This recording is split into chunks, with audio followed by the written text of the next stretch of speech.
Hello friends, once again we are here for one another session.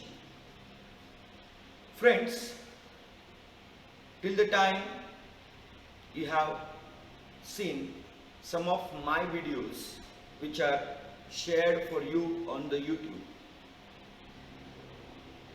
I prepared few videos like tenses, active voice, passive voice, then you had model auxiliaries, then we had if use of if unless, we had assertive sentences changed into uh, question tags and rhetorical questions, and one another topic was there, degree of comparison. And now today for this session we have this topic assertive sentences are changed into verbal questions and WH questions. In the examinations it is asked, but as far as our daily communication is concerned, whatever we talk, whatever we listen, we talk and we listen maximum questions. You may not be agree, but just think for a while and try to find out how do we communicate with others. In Marathi ज्यास आपण भेटतो एखाद्याला कुणाला तर भेटतो त्यावेळेस विचार करून बघा का आपण त्या समोरच्या व्यक्तीला भेटलो आहोत आणि मग आपलं बोलणं चाललंय ते सगळं डिस्कशन आठवून बघा बरं, त्यात तुम्हाला मॅक्सिमम क्वेश्चन्स असतील. काय रे, काल कुठे गेला होतास, काल का नाही भेटलास, तू हा पेन कुठनं विकत आणलास, तुझ्या फोनची मेमरी किती आहे, तुझं रॅम किती आहे, तू काल तो अभ्यास केलास का, वगैरे वगैरे वगैरे. So see, in our discussions असल्या प्रकारचे क्वेश्चन्स असतात आणि म्हणून क्वेश्चन्स हे प्रॉपरली फ्रेम केले गेले पाहिजेत. नाहीतर काय होतं, आपण बोलतो, हे you are coming at me, what kind of question is this, this is just an assertive sentence, you are coming at me, तू माझ्याकडे येतो आहेस असं बोलतो आपण, पण प्रश्नचिन्ह मात्र आपल्या चेहऱ्यावर असतो, वाक्यात प्रश्न कुठं नसतोय. तो वाक्यातही प्रश्न असला पाहिजे, सो दॅट तो ऐकणारा तुमच्याकडे बघत नसेल तरी त्याला कळलं पाहिजे का हा प्रश्न आहे बाबा. Are you coming at me should be the question, not like that you are coming at me and question mark on the face in the gestures. If he is not seeing at you, he is not observing your gestures, he won't understand whether you are telling something or asking something. So to frame proper questions, to make our language perfect, we need to learn the structures of questions. We need to learn how to frame correct questions. And that is not that hard, friends. If you have seen my previous videos, तुम्ही जर आधीचे videos बघितले असतील तर तुम्हाला लक्षात येईल what my style of telling these things is. You would have got acquired, you would have got comfortable with my this style till the time if you would have seen the previous videos. If you haven't seen the previous videos, start seeing them beginning from tenses and do watch every video, do watch it properly, and this is better than classroom teaching, friends.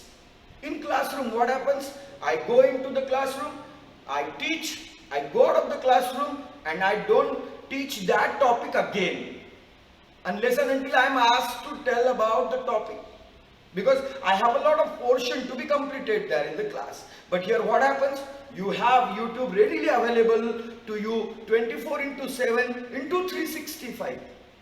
असं पूर्ण वर्षभर 24 तास दर दिवशी तुमच्याजवळ YouTube तुम्हाला available आहे. आणि म्हणून तुम्ही कधीही ते जाऊन परत परत बघू शकता. परत परत बघून तुम्ही त्या टॉपिक्सला लर्न करू शकता. And I have always kept my comment section ready to invite your questions.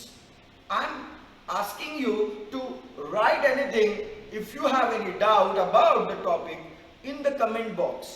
I'll be answering you there only. And that too, 24/7, you can get the answers. Friends, it is getting very hot here, but still, we don't have any option. We'll have to continue with the topic, which is very interesting and very easy to. खूप सोपं आहे. Assertive sentence. Assertive sentence म्हणजे तुमचं विधानार्थी वाक्य. विधानार्थी वाक्य assertive sentence म्हणजे असं sentence ज्या सेंटेन्सला क्वेश्चन मार्क नसतोय, ज्याला एक्सक्लामेटरी मार्क नसतो, ज्याची वर्बनी सुरुवात झालेली नसते. वर्बनी सुरुवात झालेली सेंटेन्सेस असतात इम्परेटिव्ह सेंटेन्सेस. एक्सक्लामेटरी मार्क तुम्हाला माहिती आहे, एक्सक्लामेटरी सेंटेन्सेस असतात आणि क्वेश्चन मार्क वाली असतात इंटरोगेटरी सेंटेन्सेस. तसं काही नसलं म्हणजे ते असर्टिव्ह असतं. मग ते अफर्मेटिव्ह असेल, निगेटिव्ह म्हणजे पॉझिटिव्ह निगेटिव्ह, होकारार्थी नकारार्थी, त्यानंतर ते असेल ऍक्टिव्ह व्हॉइस पॅसिव्ह व्हॉइस, सगळं असू शकतं त्याच्यात. अशा हे 4च प्रकार आहेत फक्त. बघा, 4च प्रकारचे असर्टिव्ह सेंटेन्सेस असतात मी बनवलेले आहेत. तसे टेन्सेस मी सगळे या 4 स्ट्रक्चर मध्ये कव्हर करतो. Otherwise tense according to tense जर गेलो असतो तर खूप सारं होऊ शकतं, पण शॉर्ट मध्ये करायचा प्रयत्न केलेला आहे. बघूया. See, when subject is in the beginning plus V1 without SES suffix. SES suffix नसतो, मी लिहून खोडत असतो, प्लस ऑब्जेक्ट, असं ही केस नंबर 1 म्हणतो मी आता. This is simple present tense structure. It's sentence will be like this.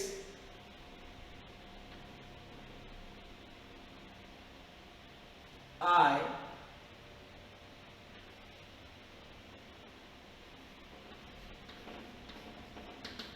continue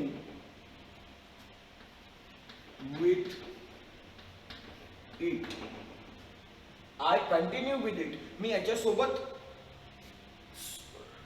continue राहतो. Simple present tense आहे. आता याचं जर आपल्याला व्हर्बल क्वेश्चन करायचं आहे, व्हर्बल क्वेश्चन म्हणजे काय रे, तर एस नो टाइप क्वेश्चन. ज्या प्रश्नाचं उत्तर तुम्हाला फक्त येस किंवा नो मध्ये देणं घेणं अपेक्षित असतं. तुम्ही हा प्रश्न विचारला तर समोरच्याकडनं फार अपेक्षा ठेवता येणार नाही तुम्हाला फक्त येस किंवा नोच ऐकायला मिळेल. असा जो प्रश्न असतो तो वर्बल क्वेश्चन. हा वर्बल क्वेश्चन जर ह्या स्ट्रक्चर साठी, या सिंपल प्रेझेंट टेन्स साठी बनवायचा आहे तर काय करायला लागत नाही, फक्त डू आधी आणा, प्लस एस प्लस V1 जसाच्या तसा plus O plus question mark द्यायला विसरू नका. डू आणलाय बघा. जर हे सेंटेन्स नकारार्थी असतं म्हणजे असं असतं, I don't continue with it, तरी हा डू इथं आला असता, एस इथं राहिला असता आणि नॉट कंटिन्यू विथ इट असं झालं असतं. तो नॉट तिथंच राहील, फक्त डू सुरुवातीला येतोय, डू सुरुवातीला आणि वाक्य जसंच्या तसं. मग आता ह्या सेंटेन्सला आय कंटिन्यू विथ इट ला मला करायचं आहे त्याचा व्हर्बल क्वेश्चन एक्झाम्पल आपल्याला सॉल्व्ह करून घ्यायचंय. सो बघा, मी म्हणलो फक्त डू आधी लावायचा आहे. डू आय कंटिन्यू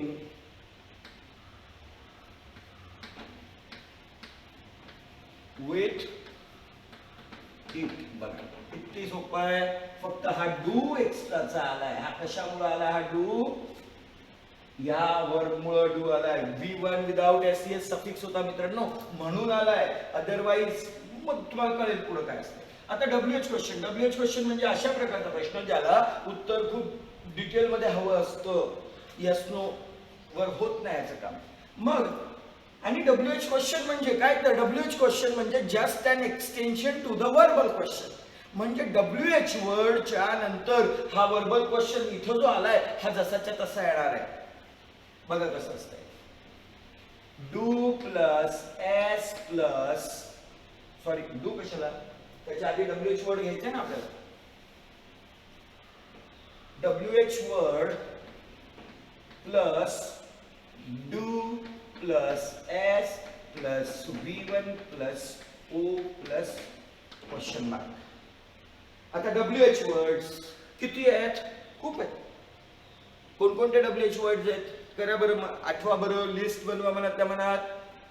व्हॉट, नेहमीचाच प्रश्न असायचा शाळेतला, व्हॉट म्हणजे काय, आणि आपल्याला कन्फ्यूज केलं जायचं लहानपणी. व्हॉट म्हणजे काय आपण सांगायचं वाय, तरी पण आपल्याकडून पुन्हा व्हॉट म्हणजे काय असं विचारलं जायचं. तो व्हॉट काय, त्यानंतर when, where, how, who, whose, whom, how much, how long, how far, how many, how much, how far, how long, with whom, for what, अशा प्रकारचे हे WH वर्ड्स आहेत. ते प्रॉपर आला पाहिजे. आता कसं करतात इथं एक्झाम मध्ये, काय करतात, एखाद्या वर्डला अंडरलाईन देतात, आणि म्हणतात frame a WH question so that the underlined part would be an answer. म्हणजे अंडरलाईन केलेला पार्ट हा उत्तर असेल असा WH प्रश्न बनवा असं म्हणतात ते. काय सोपं असतंय ते.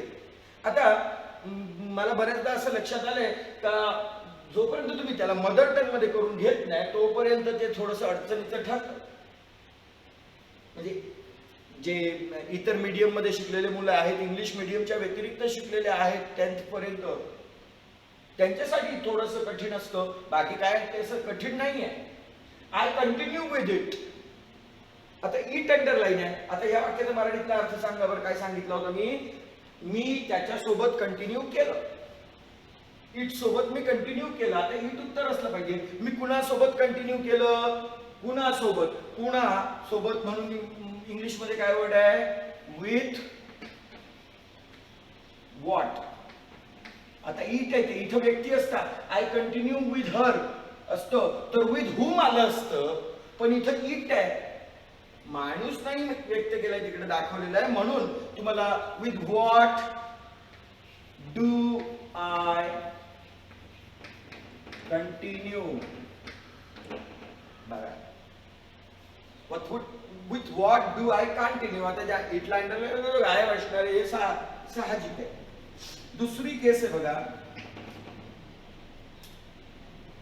S plus V1 with SES suffix plus O. Just a minute please.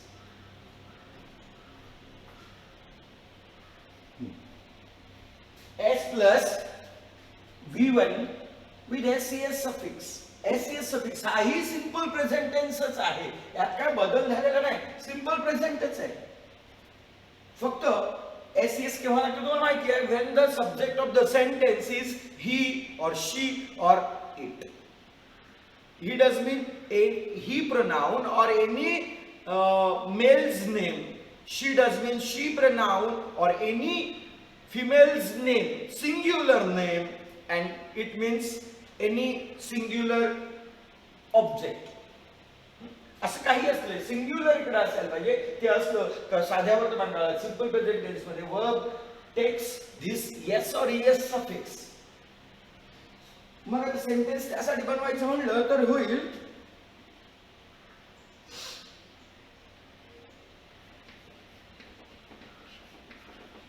Radhika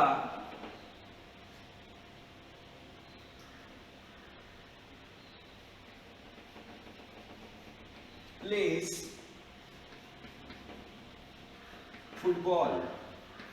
मुद्दाम छोटी छोटी सेंटेन्सेस घेतो, इकडे ब्लॉक मध्ये बसली पाहिजेत. Radhika place football. आता इकडं वर्ब आहे तुमचा हा प्लेस, एस सफिक्स घेऊन आलेला आहे. मग असं असेल तर इथं ही डूज घेतो, साध्या वर्तमान काळाला डू घेतला, इथंही डूज घ्यावा लागेल की नाही? हो, डूज घेतला. पण हा जो एस सफिक्स आहे हा त्या वर्बचा निघून याला आलाय, म्हणून त्या डूचा झाला does plus S plus V1, त्याचा एसीएस सफिक्स कुठे गेला? तो इथं आलाय, म्हणून तो तिथं कट झालाय, नाही येत तिथे. Plus object plus question mark. मग त्याचं सेंटेन्स बनवायचंय मला. किती सोपं आहे. Does Radhika play football?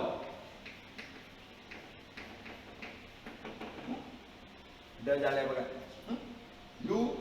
डूच, पण एसीएस सफिक्सला निघाला म्हणून ह्याचा डज झालाय, अदरवाईज तो डूच आहे. एसीएस सफिक्सनी फरक केलाय फक्त, पण हा इथं राहून चालणार नाही. इथंही एस घेतला आणि वर्बलाही एसीएस सफिक्स कायम ठेवला, रॉंग होऊन जाईल. आता याला सांगितलं मी तुम्हाला, WH वर्ड प्लस हा वर्बल क्वेश्चन फॉलो होईल.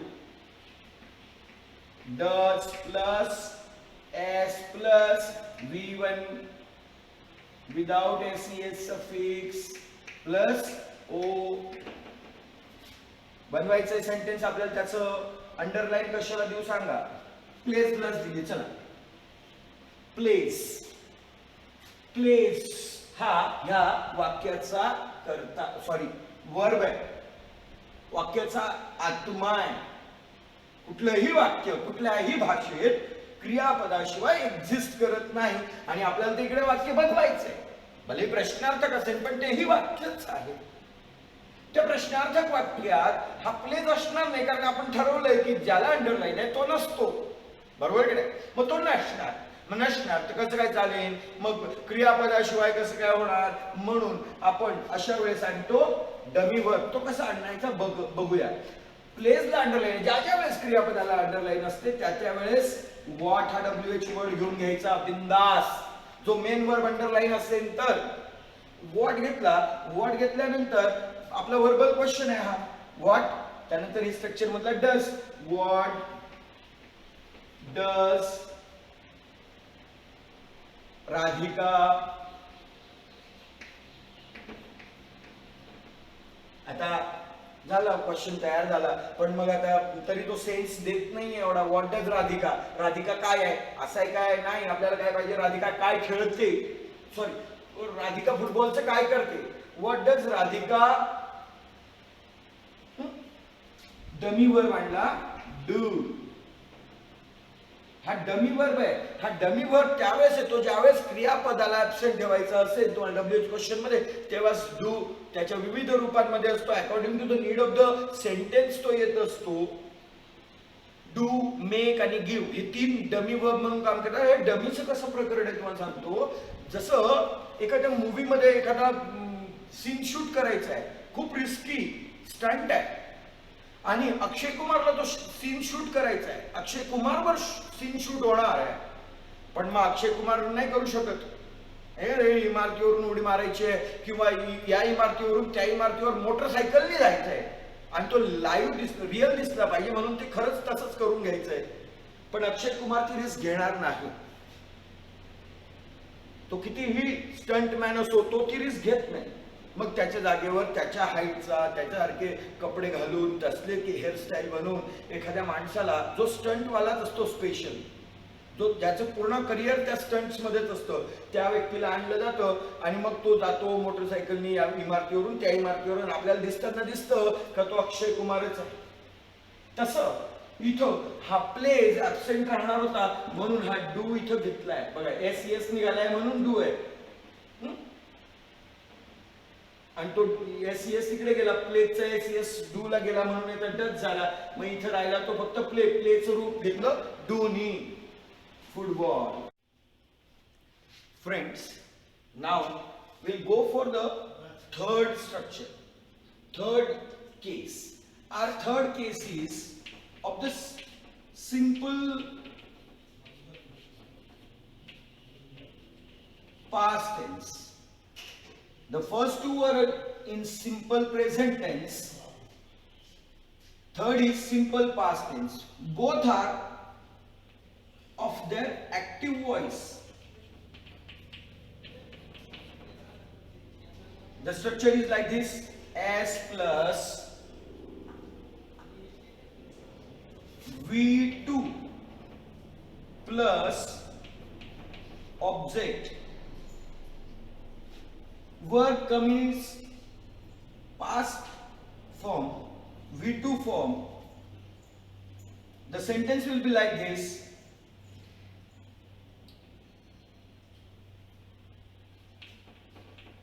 Raju called his friend. Raju called his friend. To change it into your verbal question, did comes in the beginning, plus s plus v1, v2 form is removed. Why? Because see, here in simple present tense do had come, in simple past tense do had come, but do had taken the v2 for the ses suffix of the verb, so it became does. Here also do came, but do had taken the v2 form of the verb, so do's v2 did is used here in the structure to change it into a question, the sentence which we have written on the board. Did Raju call his friend? WH question, it's very easy. WH word plus, I told you, WH word is followed by a verbal question. The same verbal question, did plus s plus v1 without using its v2 form plus o plus question mark. Now, if I give you an underline to this word his, बघा करून बघा, Raju called his friend. राजूनी त्याच्या मित्राला phone केला. आपल्याला काय हवंय उत्तर? कुणाच्या. आपल्याला उत्तर काय हवंय? हीच. त्याच्या उत्तर हवंय असा प्रश्न मराठीतून काय बनेल? कुणाच्या. राजूने कुणाच्या मित्राला फोन केला? मग कुणाच्या साठी इंग्लिश मध्ये काय वर्ड आहे? whose.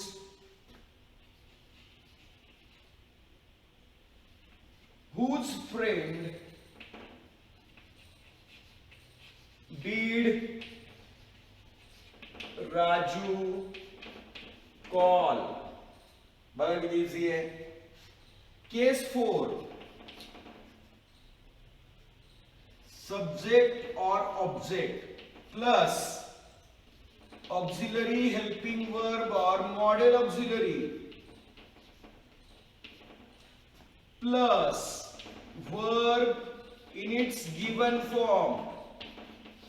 गिवन फॉर्म म्हणजे वर्ब इथं एक तर v1 असू शकतो ऑक्सिलरी हेल्पिंग वर्ब नंतर, किंवा मॉडेल ऑक्सिलरी नंतर v1 असू शकतो, नाहीतर तो असू शकतो v3 असू शकतो, नाहीतर तो असेल तुमचा वर्ब ing. तो v2 नसतो, तो v2 फक्त इथं असतो.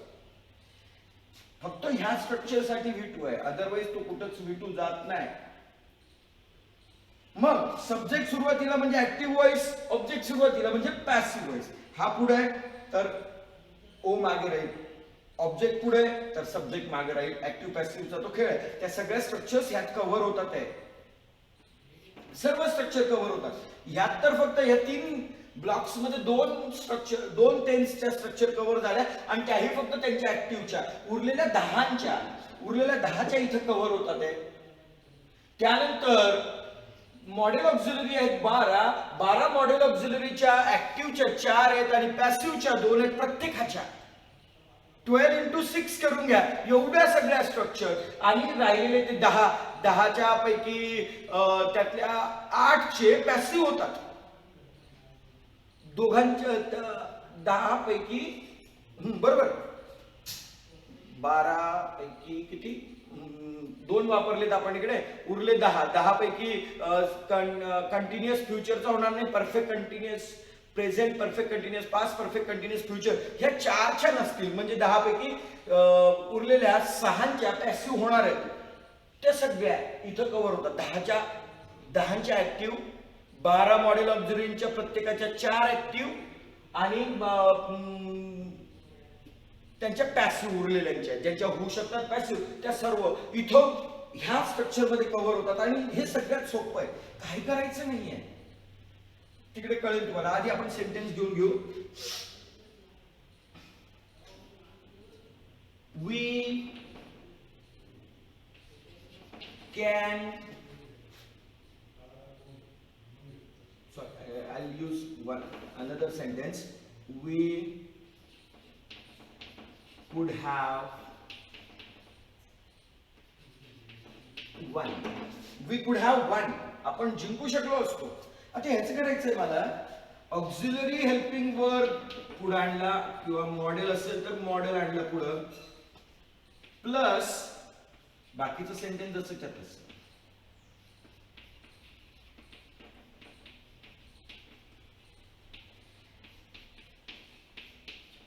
काय केलं मग मी इथं, मी नंबर्स दिले बघा, 1 2 3 4. फक्त सिक्वेन्स चेंज केला. जो 1 2 3 4 सिक्वेन्स होता, मी तो 2 1 3 4 केलाय. केलं. Could we have won? आता इथं काय केलं, कुड होता आणि हॅव पण होता. कुड हा मॉडेल ऑक्झिलरी आहे, हॅव हा ऑक्झिलरी आहे. मग आता इथं असं झालंय, ह्या असं असलं ना का, जे सगळ्यात आधी असलं ते पुढे आणून टाकायचं. बस फार विचार करू नका, जसं जसं पुढे जाल तुम्हाला लक्षात येईल. हा मॉडेल ऑक्झिलरी पुढे आलेला आहे आणि त्यांनी तुमचा वर्बल क्वेश्चन फ्रेम केलेला आहे. आता मी जर अंडरलाईन व्ही ला दिली तर WH क्वेश्चन काय बनेल आपण बघू. आधी स्ट्रक्चर. स्ट्रक्चर तर फार सोपं आहे, तुम्हाला लक्षात आलंय. WH वर्ड प्लस तुमचा verbal question, auxiliary helping verb model, S subject object verb given form, जो असेल तो फॉर्म. फॉर्मला हात लागला नाही, इथं लागला होता, या दोघांमध्ये लागला होता, इथं वर्बच्या फॉर्मला हात लागत नाहीये. ऑब्जेक्ट और सब्जेक्ट क्वेश्चन मार्क. हा आता अंडरलाईन मी दिली वी ला. वी मराठीतून करा बरं, आपण जिंकू शकलो असतो. कोण जिंकू शकलं असतं असा प्रश्न होईल की नाही, वी जर उत्तर मिळायचंय तर. म्हणून हू कुड have won. See, this is so simple. Now the remaining work is left at you. You'll have to repeat the table. Do take chart, do make charts like this. Do write the structures again and again. Do change the sentences. Take your own sentences here and repeat it for 5-10 times, so that it will be very easy for you to frame the questions knowingly unknowingly. Once you do a lot of practice, it helps you to frame the proper questions.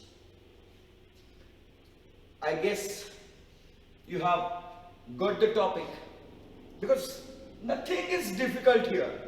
It's so easy, friends. And being easy, it is very essential. Just don't forget, you will need to frame questions every now and then, in every situation, whether you are writing, whether you are